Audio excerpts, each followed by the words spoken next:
Hey guys, so we are live.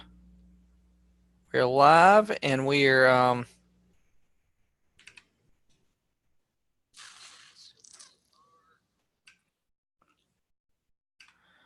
good to go tonight. Hey, give me just a second here. So guys, what if we talk about price reduction scripts? Raise your hand. Do you guys have any problems with price reductions?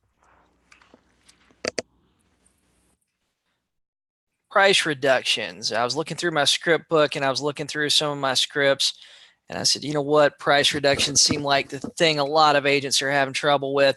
So what I did was I was looking through some of my coaching material. It was in jasonmorrisgroupcoaching.com. Guys, there's a ton of stuff in there. If you don't know where it is, you can just look through the archive, man. My coaching calls have so much stuff in it.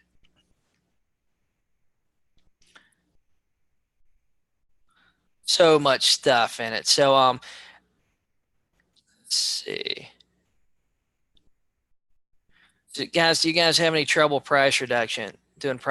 We're gonna go down three scripts here with you.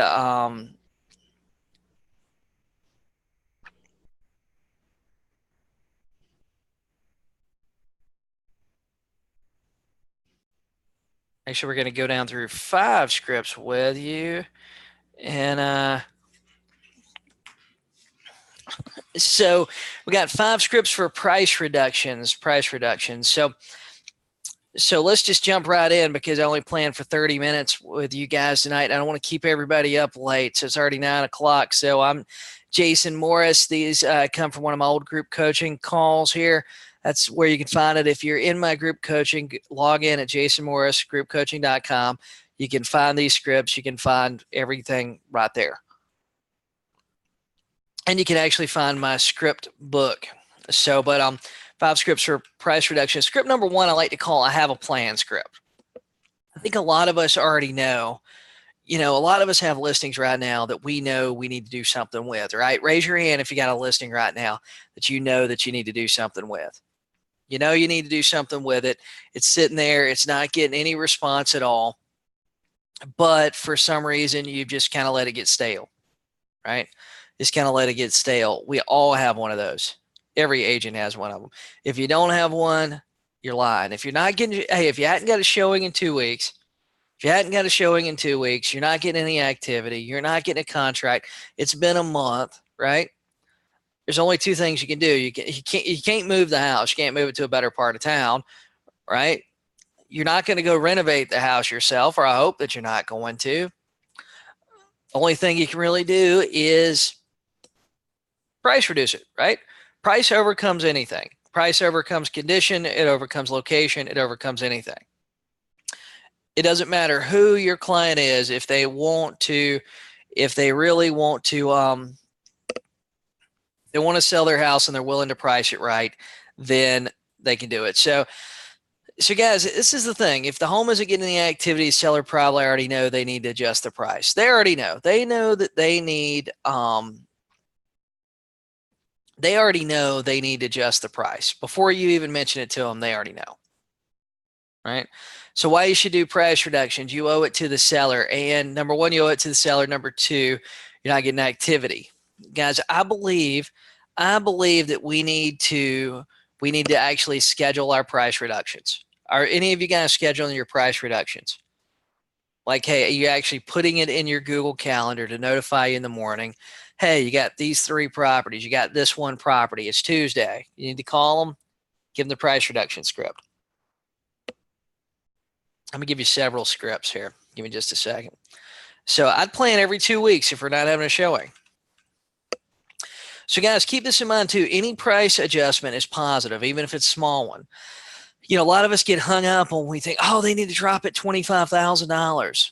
Oh, they need to drop it $10,000. Guys, you know what? I'd almost rather have two $5,000 price adjustments rather than one $10,000 price adjustment. So I don't know how you guys feel about that, but I'd rather have two rather than one. The reason being is every time you get a price adjustment, every time you do a price adjustment, then it is going to actually re-syndicate and basically refresh. So all those people that are set up on these fancy websites like Conversion and Boomtown and Realty Generator and who knows what else, is out there now. There seems to be so many of them. Every one of those websites has people set up on auto e-alerts, right? So when they're set up on auto e-alerts, when there's a price reduction, guess what? The listing goes back out to them again. So it keeps it in front of the people that are interested. So even a small price adjustment is good, right? So 5 scripts. Script number 1 is I have a plan script. This is how it goes. Hey, Mr. and Mrs. Seller, I want to give you a call. We haven't been getting much activity on your home. I've got something I want to do, but I need to talk to you first. Right? Then pause. Don't say anything. Let's say, oh, okay, what is it?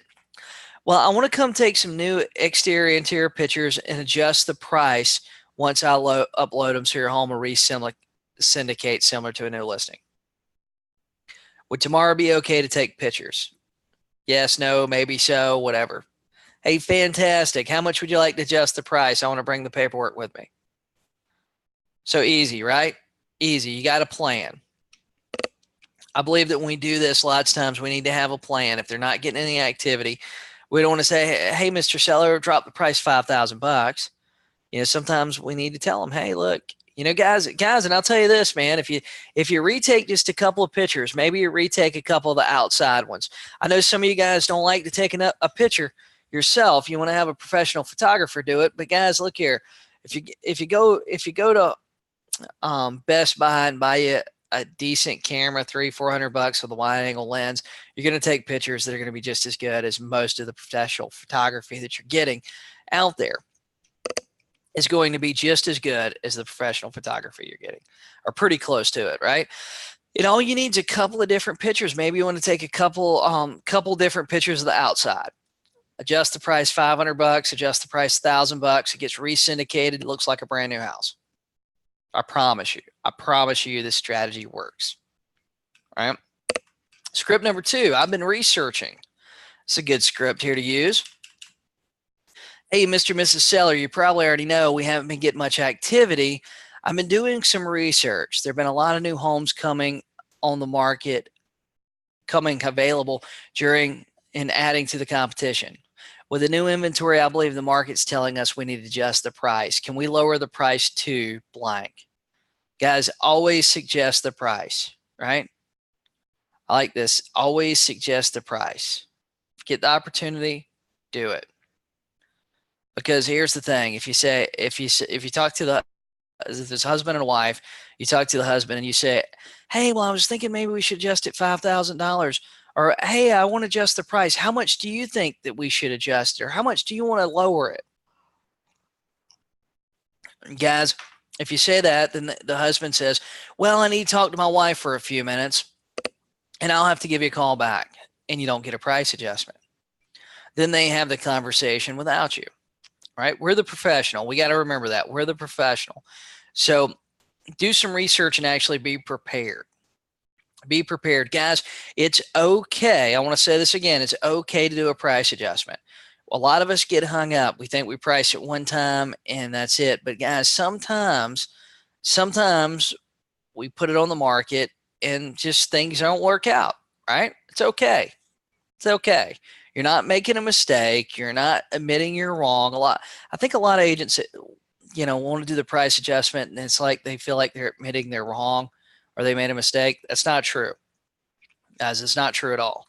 So number 3, seller calling you to check activity script. Right? This is when the seller calls you.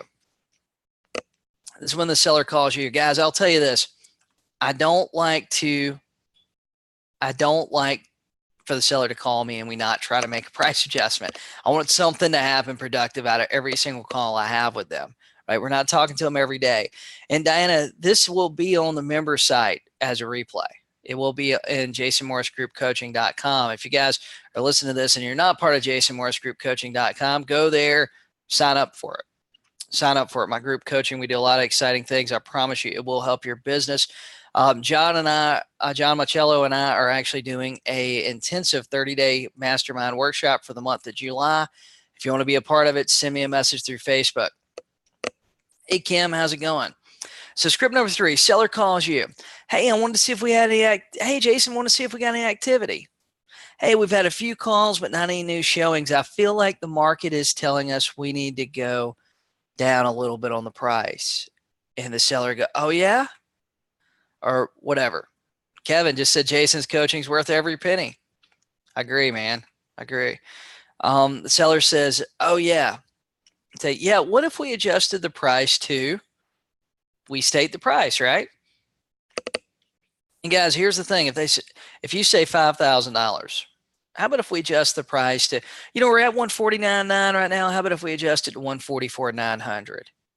And they said, well, we don't want to go down that low. So, hey, no problem. I tell you what, how about if I come out, take a couple of new exterior pictures, and we adjust it, say $1,000. That way it re-syndicates as a new listing. What do you think about that? Guys, any price adjustment is a win. I promise you. I promise you these strategies work. Guys, I've had listings that have been sitting on the market for a while and they kind of got stale, right? Then I went out, took new pictures, adjusted the price $500, and we started getting activity. Especially if you had a listing like, say, in January, or your market's moved a lot, or if you got bad pictures, dark pictures,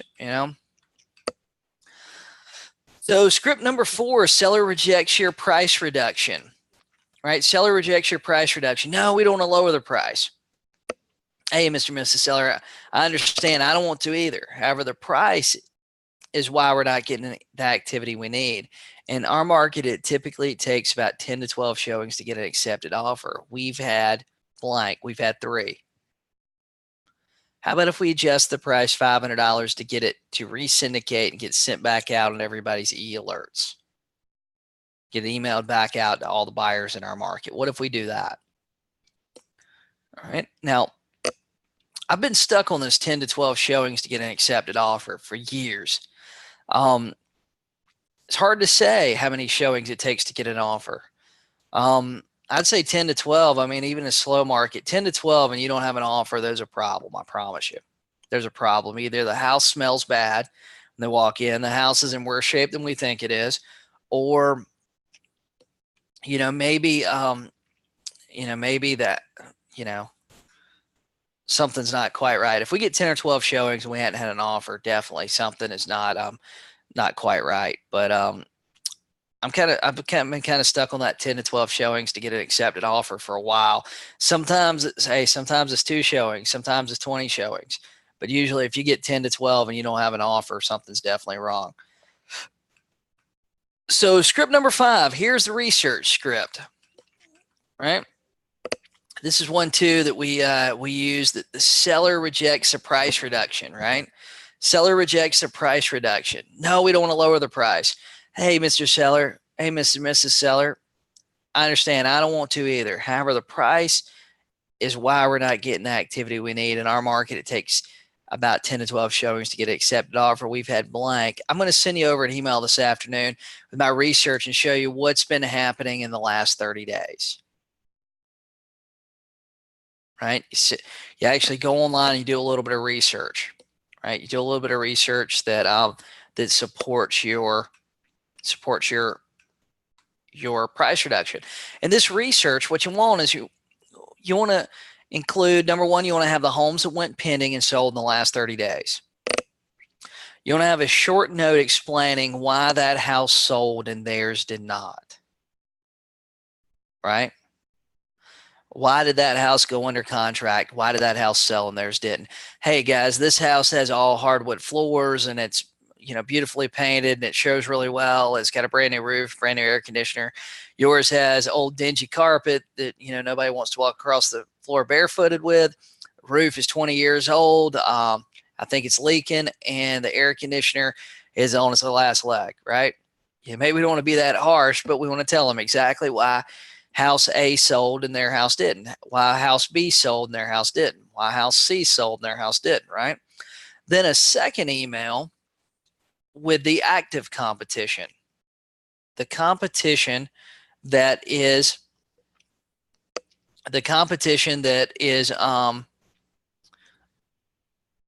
actually the competition that is actually on the market today want to do the same thing, want to go down through them. House number one. House number one is priced $5,000 more than yours or $10,000 more than yours. However, house number one has a pool. However, house number one backs up to the woods. Yours backs up to other houses. House number one does this, right? We want to have a short note in there why every home price lower than theirs will sell before their home does, right? So Rob asks, so the property's overpriced, it is not selling. Who is at fault? The agent for taking an overpriced listing in the first price? Question mark. Did the agent expect to get it sold at the higher price? Maybe they did. Maybe they did. Now here's an interesting thing, Rob. This is something I've always felt like. Now I like to show up to the listing appointments, and I like to have a net sheet and have 3 columns on it.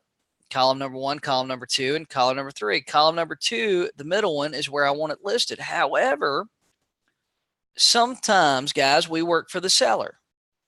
We work for the seller. We go and we talk about our pricing strategy, and sometimes we're wrong, right? Sometimes we're wrong about the pricing strategy, right?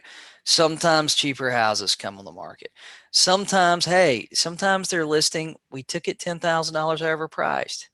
It's what they wanted, right? Our job is to work for the seller. I'm not telling you to take every overpriced listing.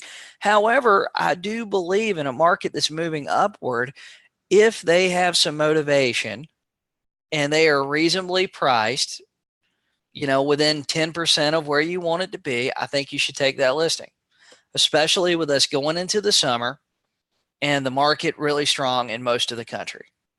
If you're in a market that's not real strong right now, maybe you want to be a little more conservative in your pricing, but every listing you take is a business decision. And that decision is where's the best place to put a sign, in their front yard or keep it in the trunk of your car. Sometimes it is best to keep it in the trunk of your car. However, I've always felt like, hey, the best business decision for me and my business is to put it out in their front yard. If it turns out their house is a little bit overpriced, we make an effort to reduce the price. If we don't reduce the price, it's okay. We have a price that they feel like is acceptable, right? So guys, it's not a bad thing to take listings that are priced a little bit higher than where you think they need to be. Right? A lot of us are pricing based on the last one sold, but the last one sold 3 months ago. It sold 6 months ago, and our markets have moved up and inventories went down over the last 3 months, over the last 6 months. All right. So Susan says sometimes seller has seen the home I'm comparing it to, and they still believe their home is better even when it's not. Here's the thing. You send the email, you state your case.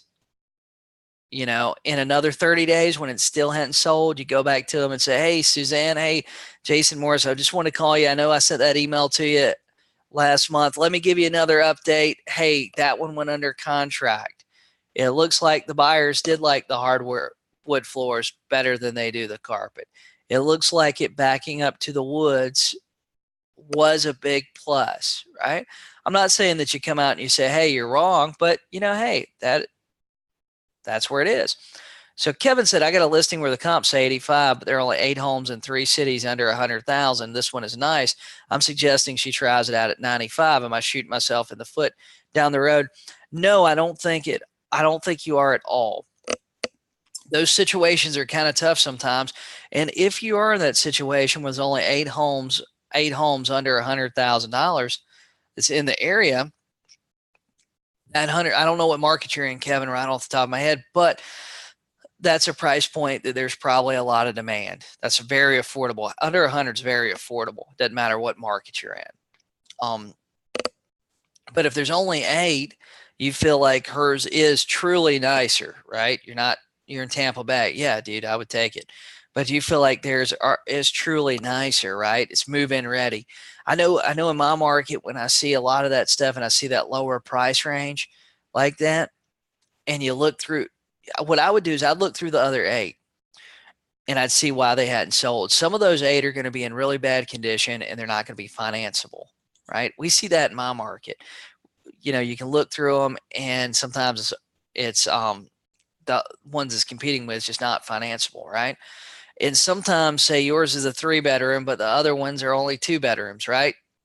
More than likely, a buyer looking at today's market is more than likely going to take a 3-bedroom over a 2-bedroom, unless the 2 bedrooms in a great condition or in a great location. That's the way I feel, and that's the way it is in my market anyway. So I don't think you're shooting yourself in the foot at all, especially with only the inventory being that limited. So Kevin, Rob, last year I took an overpriced listing at $630,000. I knew it was overpriced, but I want to get my foot in the door in the subdivision. No offers. We did 2 price reductions. They eventually fired me, blaming me that I couldn't sell their house. They changed agents and did another price drop 4 months later, sold it for $515,000. I can't stand overpriced listings. They're a waste of time. Here's the thing, Rob. Now, $100,000 overpriced, I probably wouldn't have took that listing. But here's the thing, guys. We are not going to sell every listing we take. We're not going to sell them. Right now, that $515,000 house, I mean, hey, if they wanted to list it for, let's just say, for example, they wanted to take that listing for $550,000. It was really truly worth $515,000. Well, that's what it sold for. But they truly wanted to list it, for $550,000. I'd have probably took that listing, right? And Rob, I don't think it's you to blame for that house not selling. It's that something happened and they were more motivated. They were $100,000 more motivated when they fired you and took another agent. Guys, don't take it personally when they fire you. Guys, if you get fired from a listing, it's okay. Don't take it personal. Right? Hey, I've fired sellers. I've had sellers fire me. I don't take it personal at all. I don't even care. Right? And that's just being honest. I mean, I want to sell every house. I want to, do a great job for other people and stuff. But sometimes, guys, it just don't work out. Right? It just don't work out. So that's what your research should include. Common concerns, for agents that are doing price reductions. What if they say no? What if they say just no to the price reduction? If they say no, it's okay, right? But, if you present that price reduction, they tell you no, at least you planted that seed. You've planted that seed, and they're going to think about it, right? So what if they complain? What if they get mad because you ask for a price reduction? Guys, sometimes it happens, right? Sometimes it happens. Now, here's something for me, guys. I'll tell you that made a big difference in my business. It made a big difference in the way I advised people. And this is why we got to go out and we got to do a massive amount of business. If you're just doing a little bit of business, Rob, if you're only listing 1 house a month, if you're only selling 3 or 4 houses a year, then taking every listing is really, really important to you, right? If you got 1 listing appointment, that 1 listing appointment is really important to you. If you got 10 listing appointments, then, if one of them doesn't work out, then that one just don't work out. It's okay, right?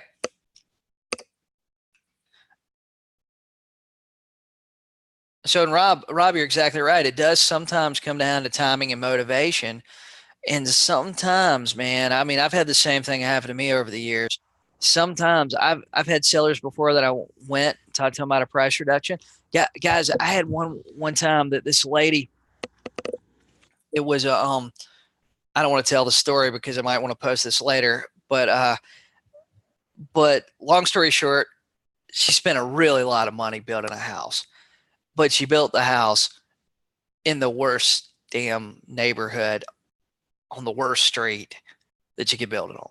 I mean, she built it in a not so great area, and she didn't even build it on a front lot. She built it on a lot that she had to go between 2 houses to get to hers. And those 2 houses she had to go between, man, they were scary looking houses. One of them looked like the yard truly looked like a junkyard. It probably had 10 or 15 cars parked in it. And she built a house that, man, she must have spent every bit of $500,000-$600,000 for it. Um, it's a beautiful house, amazing house actually. She put every feature and upgrade that you could possibly put in it. And long story short, when I first talked to her, she wanted like $350,000 for the house. It just wasn't going to happen. Just wasn't going to happen. Um, I ended up taking the listing at, I want to say it was like 249 if I remember correctly. It's been a few years ago, but I took it, and guys, we ended up doing um it was just timing, motivation. Guys, we ended up doing like $100,000 price reduction. And I mean, it wasn't the house. The house was amazing. The house was just like, dude, it was in a really crappy area. I mean, that's the best way I can describe it. I mean, it's a rough area. And there was some kind of significance to why she built it on the lot, though. I can't remember exactly what it was, and I don't want to tell it publicly, but there was a significance about why she built it on that lot. Anyway, man, it was just the right, she was just motivated. When I come along and I listed it, she was just motivated. She had to do something. And anyway, that's how it is sometimes, man. So what if they complain? What if they get mad? You know, they're just frustrated, guys. We all get frustrated. They're not mad at you. They're mad at the situation they're in. So, and guys, we all get frustrated at the market sometimes. We all do. So what if they fire us? What if we tell them to drop the price and they fire us? Guys, I had one, this was a while back. I had one that man, was a beautiful house, but it was these people, they bought the house new and they bought the largest floor plan with every upgrade they could buy on probably the most premium lot in the community. They bought a lot that was sitting on the pond, and it was like the long view of the pond, right? It had to be the lot that had the highest lot premium when they bought it. They put every upgrade and every feature the builder offered in it. So including a sunroom. So what ended up happening with this thing, there was only like two other houses in the neighborhood that built the same floor plan, but they wasn't on a nice lot like that. They didn't build a sunroom. So they had like the gigantic house in the small little community. Like most of the houses were like 1,500 heated square feet, and theirs was like 3,200 heated square feet. I mean, they had a giant house, right? Looking at square footage and stuff, it was really tough to price, but looking at square footage, and it looked like 245 was right on it, right where we need to be. And I mean, dude, then on top of it, they built this amazing backyard where they'd put a fire pit and seating. And I mean, it's really nice, man. They spent a lot of money in the backyard too. And just it was just, they literally overbuilt for the neighborhood. I mean, guys, I'll tell you that. I got the same thing going on in my neighborhood. I mean, there's you know, my neighborhood's like a $400,000 or $500,000 community, but there's houses that got built like 2006, 2007, the peak of the market, that were truly $1 million homes, and it's just not a $1 million neighborhood. I mean, I hate to say that, but it's not. I mean, but it was, they overbuilt for the neighborhood. So those houses are tough sometimes. They're tough to price, they're tough to sell. They're just tough houses. I'd rather have the smallest house in a super nice neighborhood than the biggest house in a medium neighborhood, Um so anyway, so they got frustrated and stuff with me. I tried to do price reductions. They got kind of frustrated. I was frustrated too, with it. I hated having the conversation with them just because I knew they weren't going to reduce the price. And anyway, they ended up firing me. Another agent comes along, lists the house. I list it $20,000 cheaper with them. The house sells in no time. Guys, it happens sometimes. You know what I mean? It happens sometimes. So what if your listing expires? I know a lot of agents out there are worried about taking a listing and having the listing expire. Guys, that's another thing too, man. Sometimes you take a listing and it expires. I hear these agents that talk about, oh, well, if I take too many listings, if I have too many listings expire, then it's gonna hurt my record. It's gonna, guys, there isn't like a public record out there. there isn't really a public record where people are going to say, hey, Jake took 10 listings and 7 expired. There's really not. Guys, if it expires, it expires. It's okay. It's not a big deal. I promise you, if you haven't had a listing expire, you will. Right? So in closing, wrapping this thing up, guys, we need to schedule price reductions. We need to schedule price reductions. You got to pick a strategy, pick something you're comfortable with. I always like calling them with the whole plan. Like we went through a little bit ago. I like calling them with that plan. I like when they call me and I price reduce them. But guys, no just means not today, right? We need to keep that in our mind, that no means just not today. So guys, I appreciate you guys being on the call with me tonight. I hope this helps some of you guys with your price reductions. I hope it helps some of you with scripts, what to say, when you do have those properties that are out there. Guys, if you're listening to this and you're not part of my group coaching, go to jasonmorrisgroupcoaching.com and you can join tonight. Let's see, I got a couple of questions. I got a couple of questions here I want to answer. If you guys have questions in your own Zoom, go ahead, post them, and we'll get to them here in just a second. But Susan, when you say schedule, what do you mean if it's not sold in 3 weeks post reduction? Okay, so if you don't have a contract and you go 2-3 weeks without showings, without a contract, without an offer, call them and ask for a price reduction. That's what I'm talking about. Schedule, put them on your schedule to call them like every 2 weeks, 3 weeks. Put them in your Google Calendar. Hey, I need to call Susan Eckersley. Put Susan Eckersley price reduction, on say July 15th. All right. If you haven't had any showings, if you don't have a contract, you call them on July 15th. You go through the price reduction script. Right. That's what I'm talking about. So Olivia, I recommended a price range to a seller in a 1-bedroom condo between $525,000 and $545,000. They wanted to list at $564,000 and took the listing. We've had 12 showings and no offers. Finally, they called and agreed to reduce to $539,000, and 5 days after the price change, we got a low ball offer. But by then, the owners understood and met in the middle.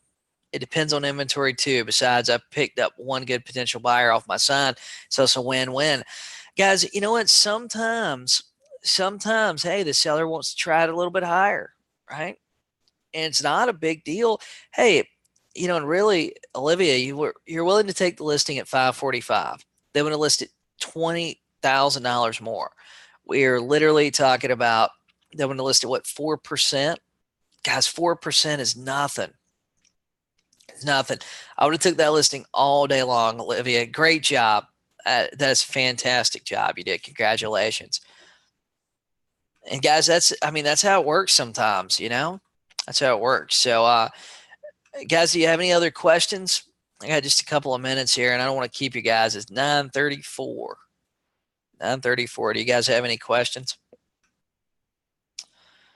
Well, guys, I appreciate you being on the call tonight. Let's see, I got one more. If you're taking a listing at a higher price than you recommend, would you also get a price reduction signed at the same time for several weeks later?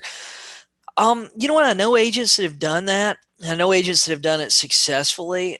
I personally don't like that, just because I feel like one of the big things we want to do at the listing appointment is build trust.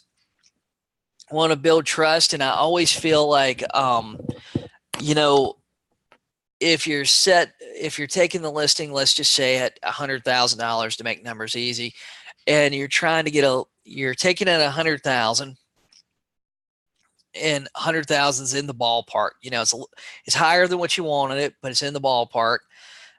Within say 10-15% of where you wanted it, right? Maybe you thought it was going to be at 90. They listed it at 100. Hey, we're in the ballpark. I wouldn't try to get a price reduction signed right away. I think you're going to be kind of stepping on your own foot there. I wouldn't try to do that. I feel like it's a separate conversation. I feel like at the listing agreement, a listing appointment, and I think agents mess up. Guys, I'll tell you one lesson I've learned, and this is from my mentor, Brian Carruthers. Brian says, talk less to sell more. Talk less to sell more. And one thing I see agents do, I see it with net sheets all the time, is what they'll do is they set up their net sheet and and they go ahead and put in the net sheet, $5,000 credit for buyer's closing cost.